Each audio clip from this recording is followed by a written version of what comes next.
ਖਬਰਾਂ ਦੀ ਸ਼ੁਰੂਆਤ ਕਰੀਏ ਪੰਜਾਬ ਯੂਨੀਵਰਸਿਟੀ ਤੋਂ। ਖਾਸਾ ਰੌਲਾ ਹੈ, ਲੋਕ ਜੱਦੋ-ਜਹਿਦ ਕਰ ਰਹੇ ਨੇ, ਜਿਹੜੇ ਯੂਨੀਵਰਸਿਟੀ ਦੇ ਜਾਣ ਦੀ ਤੇ ਇਹਦੀ ਪੰਜਾਬ ਦੇ ਵਿੱਚ ਰਹਿਣ ਦੀ ਮਹੱਤਤਾ ਨੂੰ ਜਾਣਦੇ ਨੇ, ਇਹ ਤੇ ਇਤਿਹਾਸ ਤੋਂ ਜਾਣੂ ਨੇ, ਤੇ ਉਹਨਾਂ ਲੋਕਾਂ ਨਾਲੋਂ ਲੱਖ ਦਰਜੇ ਚੰਗੇ ਨੇ ਜਿਹੜੇ ਰਜਾਈਆਂ ਦੇ ਵਿੱਚ ਬਹਿ ਕੇ ਜੱਕੜ ਮਾਰ ਰਹੇ ਨੇ, ਪਰ ਉਹ ਬੱਚੇ ਸੜਕਾਂ ਦੇ ਉਤਰੇ ਹੋਏ ਨੇ, ਉਹ ਲੜ ਰਹੇ ਨੇ ਪੰਜਾਬ ਯੂਨੀਵਰਸਿਟੀ ਦੇ ਲਈ, ਪੰਜਾਬ ਦੀ ਹੋਂਦ ਦੇ ਲਈ।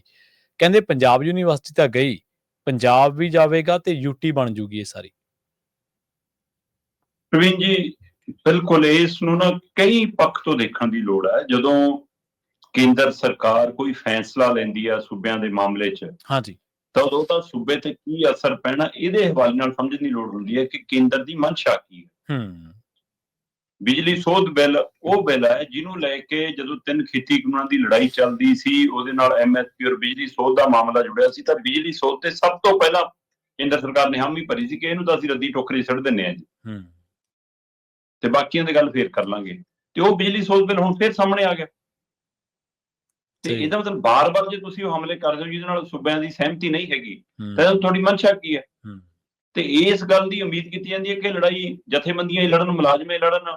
ਜੇ ਹੁਣ ਪਾਵਰਕੌਮ ਦੀਆਂ ਜ਼ਮੀਨਾਂ ਖੋਹਣੀਆਂ ਤਾਂ ਪਾਵਰਕੌਮ ਵਾਲੇ ਲੜਨ ਤੇ ਉਹਨਾਂ ਨੂੰ ਡਰਾਉਣ ਦੇ ਲਈ ਬੰਦੇ ਬਦਲ ਦੋ ਜੀ, ਆਹ ਕਰ ਦੋ ਜੀ, ਆਹ ਗੱਲਾਂ ਕਰ ਲੋ, ਸਾਰਾ ਕੁਝ ਹੋ ਰਿਹਾ। ਸਹੀ ਹੈ। ਤਾਂ ਇਸ ਲਈ ਲੜਾਈ ਸਰਕਾਰ ਲੜਨ ਦੀ ਬਜਾਏ ਜਿਨ੍ਹਾਂ ਤੇ ਸਿੱਟੀ ਜਾਂਦੀ ਹੈ, ਜੇ ਉਹ ਲੜਦੇ ਨੇ ਤਾਂ ਵੀ ਤੁਸੀਂ ਉਹਦੇ ਉਲਟ ਜਾਂਦੇ ਹੋ। ਫਿਰ BBMP ਵਾਲਾ ਮਸਲਾ ਬਹੁਤ ਡਰਾਮਾ ਕੀਤਾ, ਬਹੁਤ ਦਿਖਾਵਾ ਕੀਤਾ ਕਿ ਹਾਂ ਜੀ ਮੈਂ ਬਚਾਉਣ ਲੱਗਿਆ, ਮੈਂ ਕਰਨ ਲੱਗਿਆ। ਕਿੱਥੇ ਲੜ ਰਹੇ ਹੋ ਤੁਸੀਂ? ਹਾਂਜੀ ਮੈਂ ਚਿੱਠੀ ਲਿਖਣ ਲੱਗਿਆ ਜੀ, ਹੁਣ ਅਮਿਤ ਸ਼ਾਹ ਨੂੰ ਚਿੱਠੀ ਨਾਲ ਰੁਕ ਜੂਗਾ BBMP ਦਾ ਕੇਂਦਰੀਕਰਨ। ਫਿਰ ਉਸ ਤੋਂ ਬਾਅਦ ਇਹ ਪੰਜਾਬ ਯੂਨੀਵਰਸਿਟੀ ਦਾ ਇਹ ਨਵਾਂ ਹਮਲਾ ਥੋੜਾ, ਇਹ ਤੋਂ ਪਹਿਲਾਂ ਕਿੰਨੇ ਹਮਲੇ ਹੋਲੇ, ਕਦੇ ਗ੍ਰਾਂਟਾਂ ਦੇ ਰੂਪ ਚ ਆਉਂਦੀ ਹੈ ਗੱਲ, ਕਦੇ ਕਿਸੇ ਰੂਪ ਚ ਆਉਂਦੀ ਹੈ, ਕਦੇ BC ਲਾਉਣ ਦੇ ਰੂਪ ਚ ਆਉਂਦੀ ਹੈ, ਹੈਨਾ, ਕਦੇ ਮੈਂਬਰੀ ਦੇ ਮਾਮਲੇ ਚ ਆਉਂਦੀ ਹੈ, ਤੇ ਹੁਣ ਤਾਂ ਅਗਲੇ ਨੰਗੇ ਚਿੱਟੇ ਹੋ ਕੇ ਆ ਗਏ। ਸਹੀ। 2 ਹਮਲੇ ਇਸ ਤੋਂ ਪਹਿਲਾਂ ਤਾਜ਼ੇ ਹੁੰਦੇ ਨੇ ਯੂਨੀਵਰਸਿਟੀ ਦੇ ਮਾਮਲੇ 'ਚ। ਇੱਕ ਹਮਲਾ ਹੁੰਦਾ ਕਿ ਜੀ ਅਸੀਂ 350 ਸਾਲਾ ਸ਼੍ਰੀ ਗੁਰੂ ਤੇਗ ਬਹਾਦਰ ਜੀ ਦੇ ਨਾਂ ਦੇ ਉੱਤੇ ਹੋਣ ਵਾਲਾ ਸੈਮੀਨਾਰ ਨਹੀਂ ਕਰਨ ਦੇਵਾਂਗੇ। ਹਾਂਜੀ ਬਿਲਕੁਲ। ਬਹਾਨਾ ਜੀ ਬੁਲਾਰਿਆਂ ਦਾ। ਮੈਂ ਕਹਿੰਦਾ ਜੇ ਬੁਲਾਰੇ ਕੁਝ ਗਲਤ ਬੋਲਣਗੇ ਬਾਅਦ ਚ ਚੱਕ ਲੈਂਦੇ। ਕਾਨੂੰਨ ਜਾਂ ਇਹ ਦੱਸੋ ਕਿ ਉਹਨਾਂ ਦੇ ਖਿਲਾਫ ਕੋਈ ਕਾਨੂੰਨੀ ਕਾਰਵਾਈ ਚੱਲਦੀ ਹੈ, ਕੋਈ ਕੇਸ ਚੱਲਦਾ, ਭਗੌੜੇ ਨੇ। ਸਹੀ ਬਿਲਕੁਲ। ਪਰ ਤੁਸੀਂ ਇਸ ਨੂੰ ਹਵਾ ਦੇਣੀ ਹੈ ਮੁੱਦਿਆਂ ਨੂੰ। ਫਿਰ ਉਸ ਤੋਂ ਬਾਅਦ ਨਵੇਂ ਜਵਾਕ ਜਿਹੜੇ ਯੂਨੀਵਰਸਿਟੀ ਦਾਖਲ ਹੋਣਾ, ਉਹਨਾਂ ਨੂੰ ਤਾਂ ਫਾਰਮ ਭਰਵਾਏ ਜਾ ਰਹੇ ਨੇ, ਐਫੀਡੈਵਿਟ ਲਿਆ ਜਾ ਰਿਹਾ ਕਿ ਵੀ ਤੁਸੀਂ ਯੂਨੀਵਰਸਿਟੀ ਕੋਈ ਧਰਨਾ ਪ੍ਰਦਰਸ਼ਨ ਨਹੀਂ ਕਰੋਗੇ ਜੀ, ਤੇ ਜੇ ਧਰਨਾ ਪ੍ਰਦਰਸ਼ਨ ਕਰਨਾ ਪਵੇ ਸਾਨੂੰ ਦੱਸ ਕੇ ਮਨਜ਼ੂਰੀ ਲੈ ਕੇ ਕਰੋਗੇ ਕਿ ਜੀ ਤੁਹਾਡੇ ਖਿਲਾਫ ਧਰਨਾ ਲਾਉਣਾ ਜੀ, ਸਾਨੂੰ ਮਨਜ਼ੂਰੀ ਦੇ ਦਿਓ, ਅਸੀਂ ਆਹ ਗਾਲਾਂ ਕੱਢਾਂਗੇ ਜੀ, ਆਹ ਨਾਰੇ ਮਾਰਾਂਗੇ ਜੀ। ਕਮਾਲ ਆ ਵੀ ਏਦਾਂ ਪੁੱਛ ਕੇ ਉਹਨਾਂ ਦਾ ਧਰਨਾ। ਸਹੀ ਹੈ। ਤੇ ਥਾਂ ਵੀ ਅਸੀਂ ਦੱਸਾਂਗੇ, ਉੱਥੇ ਬੈਠ ਕੇ ਕਰਨਾ। ਆਵਾਜ਼ ਕਿੰਨੀ ਉੱਚੀ ਆਊਗੀ ਇਹ ਵੀ ਅਸੀਂ ਦੱਸਾਂਗੇ। ਡੀਜੇ ਦੀ ਆਵਾਜ਼ ਤਾਂ ਲੋਕਾਂ ਦੀ ਸੈੱਟ ਨਹੀਂ ਹੁੰਦੀ, ਹੈਨਾ, ਤੇ ਧਰਨਿਆਂ ਦੀ ਆਵਾਜ਼ ਤੁਹਾਨੂੰ ਤਕਲੀਫ ਦਿੰਦੀ ਹੈ। ਤੇ ਇਸ ਲਈ ਉਹ ਕਹਿੰਦੇ ਜੀ ਵਿਦਿਆਰਥੀਆਂ ਨੂੰ ਅਸੀਂ ਖੁੰਡੇ ਲਾਵਾਂਗੇ। ਉਸ ਦੇ ਉੱਤੇ ਪਹਿਲਾਂ ਸੱਥ ਉਹ ਸੈਮੀਨਾਰ ਦੇ ਮੁੱਦੇ ਤੇ ਲੜ ਰਹੀ ਸੀ, ਫਿਰ ਵਿਦਿਆਰਥੀਆਂ ਜੋ ਉਧਰ ਵੀ ਚੁਣਿਆ ਨੁਮਾਇੰਦਾ ਸੱਥ ਚੋਂ ਵੀ ਇੱਕ ਮੁੰਡਾ, ਇੱਕ ਇੱਧਰੋਂ ਜਿਹੜਾ ਜਨਰਲ ਸਕੱਤਰ ਚੁਣਿਆ ਸੀ, ਉਹ ਮੁੰਡਾ ਭੁੱਖ ਹੜਤਾਲ ਤੇ ਮਰਨ ਵਰਤ ਤੇ ਬੈਠ ਗਿਆ ਕਿ ਵੀ ਐਫੀਡੈਵਿਟ ਨਹੀਂ ਅਸੀਂ ਦੇਣੇ। ਇਹ 2 ਮਾਮਲੇ ਯੂਨੀਵਰਸਿਟੀ ਚੱਲ ਰਹੇ ਸੀ ਕਿ ਜੀ ਤੁਸੀਂ ਕਹਿਣ ਨੂੰ ਪੰਜਾਬ ਡੇ, ਬਸ ਅਸਲ ਤਾਂ ਉਹ ਹਰਿਆਣਾ ਡੇ ਆ, ਹੈਨਾ, ਉਹ ਤਾਂ ਪੰਜਾਬ ਦੇ ਵੱਢ ਟੁੱਕ ਦਾ ਦਿਨ ਆ। 1 ਨਵੰਬਰ ਨੂੰ ਤੋਹਫਾ ਦਿੱਤਾ ਕਿ ਲਓ ਜੀ ਅਸੀਂ ਸੈਨੇਟ ਤੇ ਸਿੰਡੀਕੇਟ ਭੰਗ ਕਰਦੇ ਹਾਂ, ਖਤਮ ਕਰਦੇ ਹਾਂ ਇੱਕ ਤਰ੍ਹਾਂ ਨਾਲ। 59 ਸਾਲ ਪੁਰਾਣੀ ਸੈਨੇਟ ਤੇ ਸਿੰਡੀਕੇਟ ਤੁਸੀਂ ਇੱਕ ਨੋਟੀਫਿਕੇਸ਼ਨ ਨਾ ਉਹ ਮਾਰੀ ਭਗਾ ਕੇ। ਸਹੀ ਹੈ। ਪੰਜਾਬ ਯੂਨੀਵਰਸਿਟੀ ਦਾ ਇੱਕ ਇਤਿਹਾਸ ਹੈ। ਬਿਲਕੁਲ ਸਹੀ। ਇਹ ਲਾਹੌਰ ਤੋਂ ਚੱਲ ਕੇ ਕਈ ਪੜਾਵਾਂ ਚੋਂ ਹੋ ਕੇ ਚੰਡੀਗੜ੍ਹ ਪਹੁੰਚੀ ਹੈ। ਸਹੀ ਹੈ। ਤੇ ਇਸ ਲਈ ਸੂਬਿਆਂ ਨਾਲ ਜੋ ਵਧੀਕੀ ਹੋ ਰਹੀ ਹੈ, ਇਹਦੇ ਵਿੱਚ ਹਿਮਾਚਲ ਨੂੰ ਤੇ ਹਰਿਆਣੇ ਨੂੰ ਖਲੋਣਾ ਚਾਹੀਦਾ। ਅੱਜ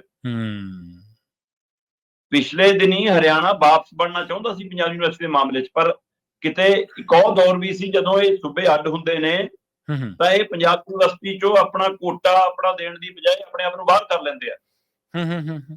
ਅਸੀਂ ਖਰਚੇ ਦਾ ਭਾਰ ਅਸੀਂ ਨਹੀਂ ਚੱਕਣਾ, ਪੰਜਾਬ ਦੀ ਯੂਨੀਵਰਸਿਟੀ ਜੀ ਪੰਜਾਬ ਦੇਖੇ। ਤੇ ਫਿਰ ਜਿੰਨਾ ਹਿੱਸਾ ਪੰਜਾਬ ਦਾ ਸੀ ਉਹਨਾਂ ਵਾਲਾ ਵੀ ਉਹ ਪੰਜਾਬ ਦੇ ਕੋਲ ਆ ਗਿਆ, ਤੇ ਬਾਕੀ ਕੇਂਦਰ ਵਾਲਾ ਕੇਂਦਰ ਕੋਲੇ ਸੀਗਾ, ਪਰ ਉਹ ਚੱਲੀ ਗਿਆ। ਪਰ ਇਹਦਾ ਮਤਲਬ ਇਹ ਤਾਂ ਨਹੀਂ ਹੋਇਆ ਕਿ ਪੰਜਾਬ ਯੂਨੀਵਰਸਿਟੀ ਦੇ ਵਿੱਚ ਦਾਖਲੇ ਸਮੇਂ ਕਦੇ ਇਹ ਕਹਿਤਾ ਹੋਵੇ ਕਿ ਹਿਮਾਚਲ ਵਾਲਾ ਨਹੀਂ ਨਿਆਣਾ ਲਵਾਂਗੇ, ਹਰਿਆਣੇ ਵਾਲਾ ਨਹੀਂ ਲਵਾਂਗੇ, ਜਾਂ ਹੋਰ ਸਾਹਮਣੇ ਲਵਾਂਗੇ। ਕਦੇ ਵੀ ਨਹੀਂ, ਕਦੇ ਨਹੀਂ ਹੋਇਆ। ਪਰ ਹੁਣ ਜਿੱਦਾਂ ਇਹਨਾਂ ਨੇ ਫੈਸਲਾ ਕੀਤਾ, ਉਹ ਸਪਸ਼ਟ ਸੰਕੇਤ ਆ ਕਿ ਨਾਂ ਦੀ ਹੁਣ ਪੰਜਾਬ ਯੂਨੀਵਰਸਿਟੀ ਰਹਿ ਜੂਗੀ।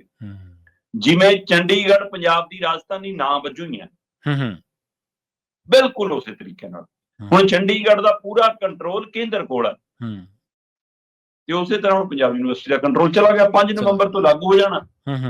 ਜਿੰਨੇ ਇੱਥੋਂ ਪੜ੍ਹ ਕੇ ਗਏ, ਜਿੰਨੇ ਇੱਥੋਂ ਬਣ ਕੇ ਗਏ, ਜਿੰਨੇ ਲੀਡਰ ਬਣੇ, ਕਿਸੇ ਦਾ ਬਿਆਨ ਆਉਂਦਾ, ਕਿਸੇ ਦਾ ਟਵੀਟ ਆਉਂਦਾ, ਕਿਸੇ ਦਾ ਮੈਸੇਜ ਆਉਂਦਾ, ਕੋਈ 2 ਮਿੰਟ ਲਈ ਉੱਥੇ ਜਾ ਕੇ ਆਉਂਦਾ, ਲੜਾਈ ਕਿਤੇ ਲੜ ਰਹੇ ਨੇ ਉਹ ਜਵਾਕ ਜਿਹੜੇ ਨਵੇਂ ਆਏ ਨੇ ਉੱਥੇ। ਸਹੀ ਹੈ। ਉਹ ਪੁਲਿਸ ਨਾਲ 2-4 ਹੋ ਰਹੇ ਨੇ, ਗੇਟ ਉਹਨਾਂ ਨੂੰ ਖੋਲਣ ਤੋਂ ਰੋਕਿਆ ਜਾ ਰਿਹਾ, ਅੰਦਰ ਜਾਣ ਤੋਂ ਰੋਕਿਆ ਜਾ ਰਿਹਾ, ਉਹ ਧੱਕਾ ਮੁੱਕੀ ਹੋ ਰਹੀ ਹੈ, ਚੱਕਣ ਜਾਂਦੇ ਨੇ ਉਹ ਮੁੰਡੇ ਨੂੰ ਜਿਹੜਾ ਮਰਨ ਤੇ ਬੈਠਾ, ਸਾਰਾ ਕੁਝ ਲੜਾਈਆਂ ਹੋ ਲੜ ਰਹੇ ਨੇ। ਤੇ ਜਿਹੜੇ ਸਭ ਤੋਂ ਪਹਿਲਾਂ ਜਦੋਂ ਸੈਨੇਟ ਤੇ ਸਿੰਡੀਕੇਟ ਭੰਗ ਕਰਨ ਦਾ ਫਰਮਾਨ ਆਇਆ ਤਾਂ ਮੈਂ ਉਮੀਦ ਕਰਦਾ ਸੀ ਕਿ ਉਹ ਚੁਣੇ ਮੈਂਬਰ ਜਿਹੜੇ ਤਾਜ਼ੇ ਚੁਣੇ ਹੋਏ ਨੇ, ਜਿਹੜੇ ਕਦੇ ਪਹਿਲਾਂ ਵੀ ਚੁਣੇ ਜਾਂਦੇ ਨੇ, ਸਭ ਤੋਂ ਮੂਹਰੇ ਆ ਕੇ ਬੈਠਣਗੇ। ਮੈਂ ਕਿਹਾ ਵੀ ਨਾ ਕੋਈ ਨਹੀਂ। ਅਸੀਂ ਜਾ ਕੇ ਆਏ ਉਸ ਦਿਨ ਜੀ, ਉੱਥੇ 2.5-3 ਘੰਟੇ ਬਿਤਾ ਕੇ ਆਏ। ਉਹ ਮੁੰਡਾ ਜਿਹੜਾ ਮਰਨ ਤੇ ਬੈਠਾ ਕਹਿੰਦਾ ਜੀ ਮੇਰਾ ਚੌਥਾ ਦਿਨ ਹੈ, ਤੁਸੀਂ ਪਹਿਲੇ ਹੋ ਜਿਹੜੇ ਮੈਨੂੰ ਮਿਲਣ ਆਏ। ਅੱਛਾ। ਅਮਤੋਜ ਮਾਨ ਹੋਰੀ ਸੀ, ਲੱਖੇ ਹੋਰੀ ਸੀ, ਅਸੀਂ ਸੀ, ਹੋਰ ਕਈ ਜਣੇ ਸੀ। ਅਸੀਂ ਸਾਰੇ ਚੰਡੀਗੜ੍ਹ ਪੰਜਾਬੀ ਮੰਚ ਵੱਲੋਂ ਮਾਂ ਬੋਲੀ ਪੰਜਾਬੀ ਦੇ ਲਈ ਪੈਦਲ ਮਾਰਚ ਸੀਗਾ, ਉਹ ਚੋਂ ਨਿਕਲ ਕੇ ਸਾਰੇ ਸਾਥੀ ਉਧਰ ਨੂੰ ਗਏ ਤੇ ਮੈਂ ਵੀ ਉਹਨਾਂ ਨਾਲ ਗਿਆ। ਤੇ ਤਾਂ ਉਹ ਕਹਿੰਦੇ ਜੀ ਤੁਸੀਂ ਪਹਿਲੇ ਆਏ ਹੋ। ਇਸ ਲਈ ਇਹ ਹਮਲਾ ਪੰਜਾਬ ਯੂਨੀਵਰਸਿਟੀ ਤੇ ਨਹੀਂ ਹੈ, ਪੰਜਾਬ ਤੇ ਹੈ।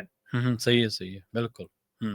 ਉਹਨਾਂ ਨੂੰ ਪਤਾ ਹੈ ਕਿ ਸਿਆਸੀ ਜਮਾਤ ਦੇ ਵਿੱਚ ਜਾਨ ਨਹੀਂ ਹੈ, ਲੜਨ ਦੇ ਸਮਰੱਥ ਨਹੀਂ ਹੈ। ਮੁੱਖ ਮੰਤਰੀ ਸਾਹਿਬ ਕਹਿੰਦੇ ਜੀ ਇਹ ਜੀ ਅਸੀਂ ਅਦਾਲਤ ਜਾਵਾਂਗੇ ਜੀ ਇਸ ਯੂਨੀਵਰਸਿਟੀ ਦੇ ਮਸਲੇ ਤੇ। ਉਹ ਇਹ ਅਦਾਲਤੀ ਫੈਸਲਾ, ਸਹੀ ਹੈ, ਬਿਲਕੁਲ। ਇਹ ਸਿਆਸੀ ਫੈਸਲਾ ਹੈ। ਤੁਸੀਂ ਪੁੱਛੋ ਨਾ, ਸੈਨੇਟ ਨੂੰ ਭੰਗ ਕਰਨ ਦਾ ਸੈਨੇਟ ਕੋਲ ਅਧਿਕਾਰ ਹੈ, ਤੇ ਕੇਂਦਰ ਕਿਵੇਂ ਕਰ ਸਕਦਾ ਨੋਟੀਫਿਕੇਸ਼ਨ ਦੇ ਰੂਪ ਚ? ਕੀ ਇਹ ਵਿਧਾਨ ਸਭਾ ਚ ਆਇਆ, ਕੀ ਇਹ ਲੋਕ ਸਭਾ ਚ ਆਇਆ, ਕੀ ਸੈਨੇਟ ਦੀ ਮੀਟਿੰਗ ਚ ਆਇਆ? ਆਪੇ ਤੈਅ ਕਰ ਲਿਆ ਜੀ ਕਿ ਹੁਣ ਯੂਨੀਵਰਸਿਟੀ ਦਾ ਸੰਚਾਲਨ ਬੋਰਡ ਆਫ ਗਵਰਨਰਸ ਕਰੇਗਾ, ਤੇ ਬੋਰਡ ਆਫ ਗਵਰਨਰਸ ਦਾ ਮੁਖੀ ਕੌਣ ਹੋਵੇਗਾ? Vice chancellor. ਸਾਰੇ ਅਧਿਕਾਰ ਉਹਨੂੰ ਦਿੱਤੇ ਜੀ। ਤਾਨਾਸ਼ਾਹ ਬਣਾਤਾ ਉਹਨੂੰ। ਵਾਈਸ ਚਾਂਸਲਰ ਕਿਹਦਾ ਜੀ? ਇਹ ਤਾਂ ਕੇਂਦਰੀ ਕਰਨਾ ਨਾ ਪੂਰਾ। ਸਹੀ ਹੈ, ਬਿਲਕੁਲ। ਸੋ ਪੰਜਾਬ ਯੂਨੀਵਰਸਿਟੀ ਚੋਂ ਅੱਜ ਪੰਜਾਬ ਬਾਹਰ ਹੋਇਆ। ਜੇ ਅੱਜ ਸਾਡੀ ਸਿਆਸੀ ਜਮਾਤਾਂ ਨਹੀਂ ਬੋਲਦੀਆਂ, ਸਮਾਜਿਕ ਜਥੇਬੰਦੀਆਂ ਨਹੀਂ ਬੋਲਦੀਆਂ, ਲੋਕ ਧਰਾਤਲ ਤੇ ਨਹੀਂ ਉਤਰ ਕੇ ਚੁਣੌਤੀ ਦਿੰਦੇ ਕਿ ਅਸੀਂ ਆਪਣੀ ਇਹ ਵਿਰਾਸਤ ਬਚਾਉਣੀ ਹੈ, ਫਿਰ ਉਹ ਦਿਨ ਦੂਰ ਨਹੀਂ ਜਿੱਦਣ ਇਹ ਜੰਮੂ ਕਸ਼ਮੀਰ ਵਾਂਗ ਪੰਜਾਬ ਨੂੰ ਵੀ ਝੂਠੀ ਬਣਾਉਣਗੇ ਜੀ। ਬਿਲਕੁਲ। ਲਦਾਖ ਵਾਲੇ ਸ਼ੁਰੂ ਚ ਬੜੇ ਖੁਸ਼ ਹੋਏ ਸੀ ਅੱਡ ਹੋ ਕੇ। ਅੱਜ ਦੇਖ ਲਓ ਹਾਲ। ਅੱਜ ਉਹ ਕਹਿ ਰਹੇ ਆ ਕਿ ਝੂਠੀ ਬਣਾ ਕੇ ਸਾਡਾ ਸੂਬੇ ਦਾ ਹੱਕ ਮਾਰਤਾ। ਉਹ ਸੂਬੇ ਦੀ ਬਹਾਲੀ ਦੀ ਲੜਾਈ ਲੜ ਰਹੇ ਆ। ਸੋ ਸੂਬੇ ਦੇ ਨਾਲ, ਸੂਬਿਆਂ ਦੇ ਨਾਲ ਮਿਲ ਕੇ ਕੇਂਦਰ ਸਰਕਾਰ ਚੱਲਦੀ ਹੈ, ਨਾ ਕਿ ਕੇਂਦਰ ਸਰਕਾਰ ਦੇ ਸਹਾਰੇ ਸੂਬੇ ਚੱਲਦੇ ਨੇ। ਬਿਲਕੁਲ ਸਹੀ ਹੈ। ਇਸ ਲਈ ਉਲਟੇ ਬਾਂਸ ਬਰੇਲੀ ਨੂੰ ਇਹ ਨਹੀਂ ਚੱਲਣਾ, ਲੋਕਾਂ ਨੂੰ ਸਮਝਣਾ ਪੈਣਾ, ਨਹੀਂ ਦੇਰ ਹੋ ਜਾਏਗੀ ਜੀ। ਬਿਲਕੁਲ ਸ਼ਰਮਾ ਜੀ, ਦੇਖੋ ਤੁਹਾਡੀ ਸਿਆਸੀ ਸੂਝ-ਬੂਝ ਉਹਦੀ ਸਾਹਮਣੇ ਆਉਂਦੀ ਹੈ, ਜਾਂ ਉਹਦਾ ਪਤਾ, ਉਹਦਾ ਫੈਸਲਾ ਉਹਦੀ ਹੁੰਦਾ, ਜਾਂ ਉਹਦੇ ਬਾਰੇ ਉਹਦੀ ਪਤਾ ਲੱਗਦਾ ਜਦੋਂ ਤੁਸੀਂ ਸੰਕਟ ਦੇ ਸਮੇਂ ਕਿਸੇ ਚੁਣੌਤੀ ਦੇ ਵਿੱਚ ਕੋਈ ਬਿਆਨ ਦਿੰਦੇ ਆ। ਆਗੂਆਂ ਨੂੰ, ਕਿਸਾਨਾਂ ਨੂੰ ਆਪਾਂ ਕਹਿ ਦਿੰਦੇ ਆ ਅਨਪੜ੍ਹ ਨੇ, ਪਰ ਉਹਨਾਂ ਨੂੰ ਵੀ ਰਾਏ ਦਿੱਤੀ ਗਈ ਸੀ ਸੁਪਰੀਮ ਕੋਰਟ ਚੱਲ ਜਾਓ, ਉੱਥੇ ਤੁਸੀਂ ਆਪਦੀ ਲੜਾਈ ਲੜ ਲਓ। ਉਹ ਕਹਿੰਦੇ ਨਹੀਂ, ਤੁਸੀਂ ਲੋਕ ਸਭਾ ਚ ਲੈ ਕੇ ਆਏ, ਲੋਕ ਸਭਾ ਚ ਹੀ ਇਹਨੂੰ ਵਾਪਸ ਲਓ। ਸੋ ਇੱਥੇ ਮੁੱਖ ਮੰਤਰੀ ਸਾਹਿਬ ਕੀ ਕਹਿ ਰਹੇ ਨੇ? ਏਡੀ ਵੱਡੀ ਸਲਾਹਕਾਰਾਂ ਦੀ ਫੌਜ ਹੈ, ਉਹ ਰੋਟੀਆਂ ਪਾੜਨ ਨੂੰ ਹੀ ਰੱਖੇ ਨੇ। ਐਡੇ ਵੱਡੇ ਤੁਹਾਡੇ ਕੋਲ ਥਿੰਕ ਟੈਂਕ ਹੈ, ਤੁਹਾਡੇ ਕੋਲ ਸਾਰਾ ਕੁਛ ਹੈ, ਉਹਨਾਂ ਦਾ ਕੰਮ ਸਿਰਫ ਸੋਸ਼ਲ ਮੀਡੀਆ ਤੇ ਲੋਕਾਂ ਨੂੰ ਟਰੋਲ ਕਰਨਾ ਹੀ ਹੈ। ਸ਼ਰਮ ਦਾ ਘਾਟਾ ਹੈ ਇਹਨਾਂ ਨੂੰ ਬਿਆਨ ਇਹ ਦੇਣਾ ਚਾਹੀਦਾ ਸੀ ਅਸੀਂ ਇਜਲਾਸ ਸੱਦ ਰਹੇ ਹਾਂ ਵਿਧਾਨ ਸਭਾ ਦਾ ਵਿਸ਼ੇਸ਼। ਉਹ ਤੁਹਾਡੀ ਵਿਧਾਨ ਸਭਾ ਦੇ ਅੰਡਰ ਆਉਂਦੀ ਹੈ ਯੂਨੀਵਰਸਿਟੀ ਜੀ। ਪ੍ਰਵੀਨ ਜੀ, ਸੈਸ਼ਨ ਇਸ ਨਾਂ ਦੇ ਉੱਤੇ ਸੱਦ ਲੈਣ ਯੂਨੀਵਰਸਿਟੀ ਦੇ ਗੇਟ ਤੇ। ਹਾਂਜੀ ਬਿਲਕੁਲ। ਅਨੰਦਪੁਰ ਸਾਹਿਬ ਵੀ ਤਾਂ ਕਰਨ ਚੱਲੀ ਸੀ, ਇੱਥੇ ਵੀ ਕਰੋ, ਇੱਥੇ ਵੀ ਕਰ ਲਓ।